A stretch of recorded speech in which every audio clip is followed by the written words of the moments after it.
I mean, if you really sit and think about it, it's a question. Dad, can we talk? And I think it is a direct slap in the face of the false narrative that black men are not available for their children because look it up. Center for Disease Control. Black men are the demographic that are most involved in their children's lives. Yep. You know what I'm saying? From birth to adulthood. Over 54% of black men in America are single with no children. That means the majority of black men are on their shit. The majority of black men are focusing on career, health, education. Straight up. You know what I'm saying? And it's anywhere from, 23 to 24% of black men are actually married and in their intact families. It's a small percentage of black men who are actually the fuel behind making illegitimate children and so now when you need a podcast called Black Woman, What Is You Doing? That's what we need. Black woman, what is you doing? Because the majority of black women in America are single with children. Over 60-something, 65% of black women in America are unmarried, single with children. Sheesh. That's this, and I'm not just coming up. I'll probably shift the number a little bit, but it's over half of black women in America are single with children. Over half of black men in America are single with no children. So that means the narrative being pushed is ridiculous. It's a small percentage of black men, 18% of black men in America, that the majority of black women in America are having children from. They already know he got kids with he ain't taking care of. They already know. So we gotta, numbers don't lie. So the question is, black woman, what are you doing? And Dad, can we talk is a young man going to his father who he knows he can have a conversation with. Because he sees his daddy focused on career, focused on education, focused on his health. So we need that. And I think that's important, to highlight that, there are dads that are in the home doing that. There are so many, and that when I say from my vantage point, that's what I was seeing. Fact. I've been seeing this stuff. Gerard. Ralph. Sean. With our kids. With our wives. Exactly. Y'all were my inspiration, bro. When I came to the church, I was a young 22-year-old single man. No kids. Wasn't with my wife. I was with my wife, my girlfriend, but it was like I saw y'all. It was different. And I was like, this was my first time being around men who were married and had kids and were like active, and y'all were my inspiration, and bro. not that much older than you, I think that was what that's an impact drove me in, because I'm like, damn, these dudes like me. They just a little older, but they like, of course I got my uncles and stuff, but my uncles they were they different, bro. They ain't doing what y'all were doing. I'm like, these are some good dudes, and they're just out here just like me. They out here trying to make it. Y'all were literally my inspiration, bro. You, Gerard, Sean, Ralph. When I saw y'all, I was like, that's what I want. I want to be like these dudes. That's dope. So y'all literally changed my life, bro. Yeah, I mean, from being around y'all changed my life. So let me ask you this. Now we're talking about black men, but you have not only had just black men on your podcast, correct? Yeah. You've interviewed a variety of Democrats. Yeah. So for Lions Den Street Pride, we're coming from a perspective of my only focus is black men. That's my only focus. That doesn't mean I'm not concerned for men in general. That's not who I am. Straight up. It's like seeing a problem and you're focusing on the part of the problem that really needs the most attention. Straight up. Even though the majority of black men that I know are doing very well, the portion of black men that I know that aren't, that's my focus. Why would I ignore that? Straight up. You know what I'm saying? So I would like for you to speak on, dads in general And what have you come across in your experience of sitting with dads, black men, white men, Hispanic men, whatever? Are you seeing things? Is something jumping out at you that you're seeing that it differentiates what different demographics of dads deal with? I don't know if that's maybe you're not even focused on that, but I have been interested. What do black dads deal with that white dads ain't got to deal with? I've been very interested. So I've only interviewed out of the 142 interviews that I've done. Okay. I've maybe had 6 or 7 white guys on. Okay. It's very interesting to hear their stories. Okay. I know a few of them, they were like, I ain't grow up with my daddy either. One guy was just like, yeah, I mean, I grew up with my dad, but he was absent in the home. And that's something that I've always been, this is why I've always kind of challenged the statistics when it comes to fatherlessness. Mm-hmm. Because if you look at the stats basically go like this. Say you and your wife are together, y'all have kids. Mm-hmm. Y'all go through what y'all go through. Y'all two split. Okay. Say you move across the street. You live here, she lives here. She and the kids stay in the home with her. Okay. But you and her are just not together. Gotcha. You still have your same relationship with your children. You're still involved in their education. Yeah. You still talk with them every day. They still come to your house. You're just not with mom. Facts. All right. But you are still very much an active dad. Okay. But when the census come around, they're going to go to her house and count, okay, there's a woman here, there's 2 kids here. They're going to come to your house and say, okay, there's 1 man here. They're going to count your wife's home as a fatherless home. Mm-hmm. And they're going to say, this is a fatherless home. There's 2 children living in this home that are fatherless. Not because you're not active in their life, because you don't live in the house with them. That's how the statistic works, bro. Okay. Not knowing that you are very involved with those children. But because you're not in the intact family, it's gonna be documented as these children are fatherless. Bruh, that's how the stat works. Once I found that out, I have been doing everything in my power to challenge the statistic. And so statistics like that, somebody's probably gonna challenge you on that, but what you're saying makes sense, because the reason why government agencies collect statistics is to paint a picture that there's a problem. Mm-hmm. And if there's a problem, then we can seek funding to solve that problem. Mm. And then when funding is obtained through nonprofits, government organizations, that money, that funding is dispersed in a certain way. Mm-hmm.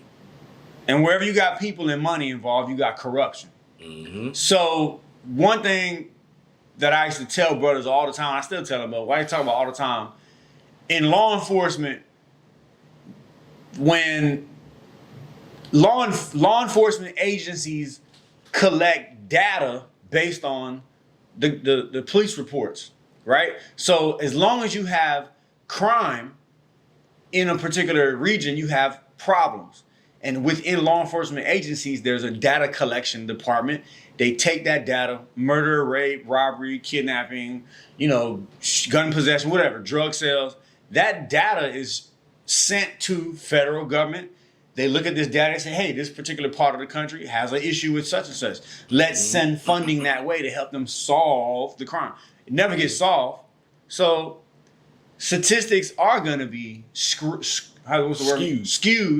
in order to obtain the ultimate goal, which is get funding. Mm-hmm. And so, that makes sense. Mm-hmm. That's retarded that, this father lives on the other side of town, 10-minute drive away. Mm-hmm. He sees his kids every day, but statistically, those kids are fatherless because he's not in the home. And it's like the stat is, of course, quote unquote, it's a fatherless home because the father doesn't live there. I get it. I get it. But that's skewed. But it's like, because I was very interested to know, like, how do they come up with the stats? Like, how do they say this child is fatherless? Like, how do they come? And so when I went and looked at the stats, it was like, you know, based upon, you know, the father not being in that home, the mother is single, she's not married. It's like, so that's the stat, because it's like, what else are you basing this on? Like, how can you say this child is fatherless, you know, without going into you got to have details on that stuff. Well, you have to. Well, we volunteer our info like crazy. Yeah. So, yeah. You know, it's amazing what AI has been able to do. The littlest things that you say on social media platforms renders your status. You know what I'm saying? So, U.S. Census records, filing taxes, you know, emergency contact cards, all that. I mean, all that stuff is relevant. So they can collect that stuff any which way. So with your 142 interviews, 142. Who was the first person? Who was the first dad you sat down and talked with? My mentor, man. Shout out to my man, AD. Okay. Adolph Means. I remember that video. Adolph Means. Yeah. Man. And, so he's married to one of my first cousins. Okay. And so I've known him for a long time. He's one of my old heads, man. You had him back on?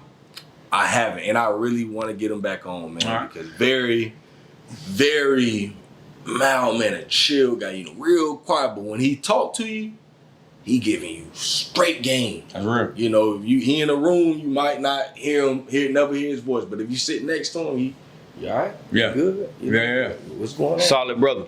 And, you know, he challenged, you know, if you say something to him, you going, well, break that down for me. Yeah. Help me understand. You know, and he that type of guy, man. He's just always been just solid dude, man. And he's a lot older than you? Yeah, he's probably in his 50s. You know, and he's just good dude, man. Just very, very, very good dude. And I had been telling him about the podcast, and you know, I started really when I went to the radio station with Jerk. Shout out to my dog, Jerk Jerkins. Jerk gave me that opportunity on 90.1 FM for that year. Right. And after I did that, I was just kind of like, I don't really like the radio space. Radio just too, you can't say what you want to say. Yeah. You know, I can't bring on who I want to bring on. I got to work around his time. It wasn't beneficial for me. Hold that though. You was with Jerk doing the radio thing. Yeah. How long you did that for? I did for about a year. I was you did at least a year. Yeah. About a year. But that was after you had done some interviews already, right? No. You hadn't done no interviews? I went to Jerk after I got the idea. After I was at the library, I had everything in my phone, and the first person I thought about was Jerk, because I knew he was on the radio. Okay. And I'm like, well, I'm going to go holler at my dog just to kind of get his input. Okay. And so when I set up a meeting with him, I was like, man, I just kind of want to run something by you, bro. Yeah. And when I went over there and I shared with him what I had, he was like, let's do it. Why you need me? He was like, bro, you got the whole idea. He was like, bro, there's nothing like this in the whole entire North Central Florida, bro. Yeah. And I was like, oh, okay. He was like, man, what I'll do, bro, I'm going to offer you an hour of airtime. You had to pay for that? No, he gave me free hour. Okay. He was like, I give you a free hour of airtime every week, bro. On Wednesdays, 4 p.m. And you recorded it? And you audio? He was producing it on the radio. So I would record on my phone here and there. Get on Facebook Live. Yeah. And I was doing it like that. But the main broadcasting was from what he was doing for you on the radio platform. 90.1 FM. So if you wanted to catch me, you had to catch me live. So you had a Facebook already? Dad, can we talk? Or not necessarily. It was just your Facebook page? It was just on my regular Facebook. Okay. You know, and I would I ain't have a logo or nothing. It was just, Dad, can we talk? It was like, he made up a quick little flyer, and it was like, Dad, can we talk? A segment on Black fatherhood. And so we kind of did it like that. You know, he would do the commercial for it. Like, hey, next up, man, we got Anthony Ray with Dad, can we talk, man? We're gonna have a segment on Black fatherhood. That's real. He'd go to commercial, come back from commercial, and he would have like 3 questions that he would ask me every time I would do it, and we would just, me and him just sit chop and chop it up. That's dope. Or whatever, man. That's what's up. It was cool. Yeah, I remember you but doing like that. I said, it was like, this really wasn't what I envisioned, but he did help me get my foot wet in the media industry. Gotcha. And it helped me see that, for one, that wasn't where I wanted to go with it. Gotcha. But it did help me see the small part of the background of how this stuff works. What you gotta do. What I have to do. And so after I stopped with him, I'm like, I ain't gonna lie, I kind of got discouraged because I was like, maybe this ain't what God told me to do. Okay. And so I stopped. That was beginning of 2019. I just like, dang, man, this ain't what God called me to do, bro. Okay. 2019, I got in school. I went back to Full Sail. Yep. July 2019, I was like, I was searching, bro. I'm searching for a purpose, bro. I'm like, this thing, what I'm doing with Gerard, just ain't real. I feel like this ain't really me. Mm-hmm. I have to find my own way. Mm-hmm. Go back to school, bro. Just get in school.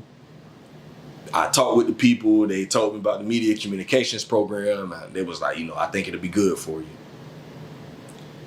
6 months later, that December, I was taking a class. Dang. Like I was doing good. 2019. In all my classes, 2019. December 2019, I was taking a class. I forgot what the class was called, but they were teaching us how to make a logo. And in the class, like after I learned, they taught us how to make this quick little simple logo. It was like a tree or something like that.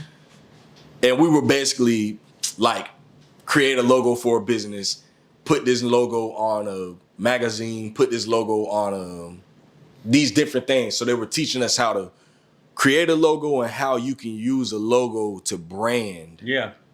It was like a branding class, basically. And I was like, damn, this is that easy? I had all the software to do what I needed to do. So I'm like, shit, I can make a logo for that. But you weren't doing any interviews. You weren't sitting down with nobody. I wasn't doing the podcast. All right. I'm like, so it's slow. Okay, so basically, you're kind of like back to the morphing stage, the laboratory.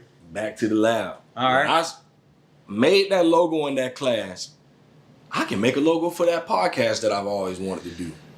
Boom, I created what?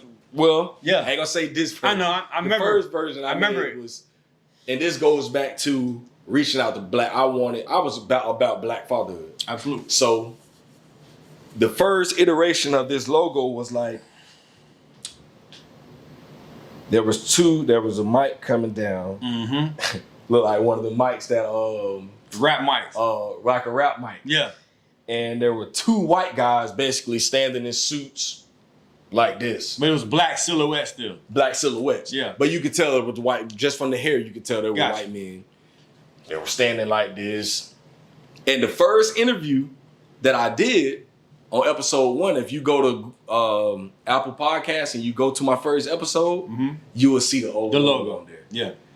And so after I got the logo, sent it to a couple people. They was like, "Yeah, boy, that look cool." Mm-hmm. Boom! I went to AD. Okay. I was telling him about it, sharing it with him, and he told me I was sitting at his kitchen table with him at his house, and he was like, "Shaw, can I ask you something?"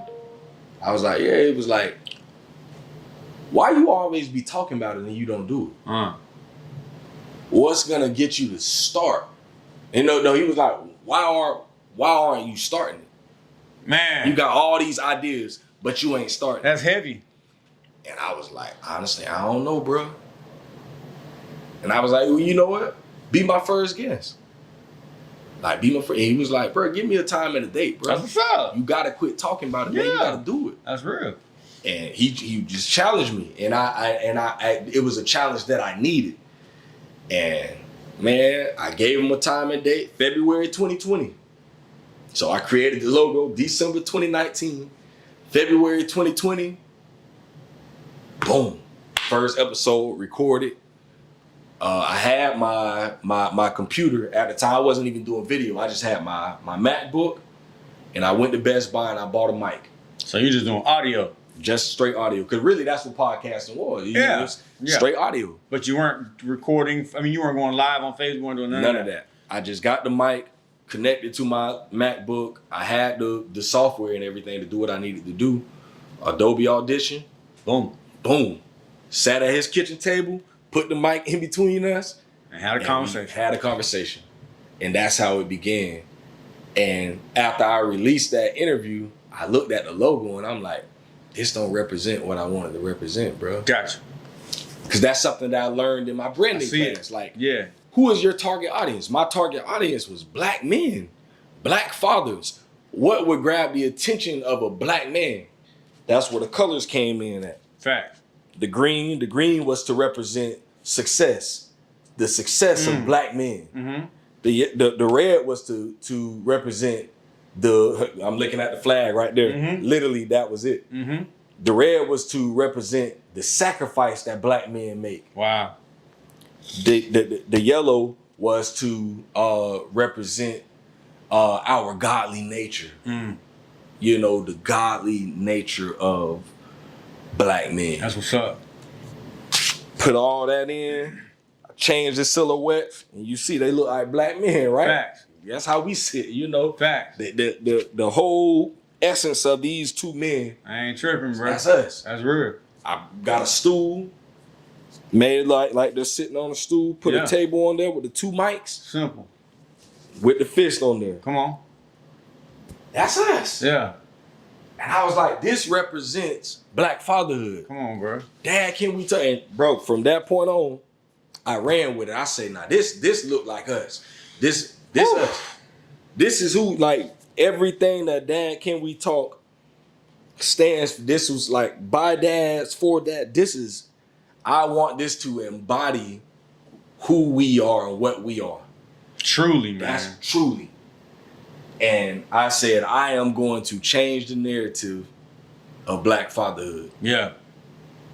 That's my whole goal. I want to change the narrative, change the way that people see black fathers, but I also wanted to change the way that people see fathers in general.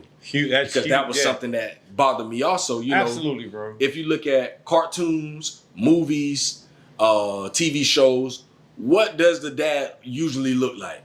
Oh, pot belly, beer drinking, goofy, unintelligent, don't know nothing. You know, that's real. Mom leave the house and go to the grocery store. She come back home, the house on fire. Kids out of control. He ain't cooking.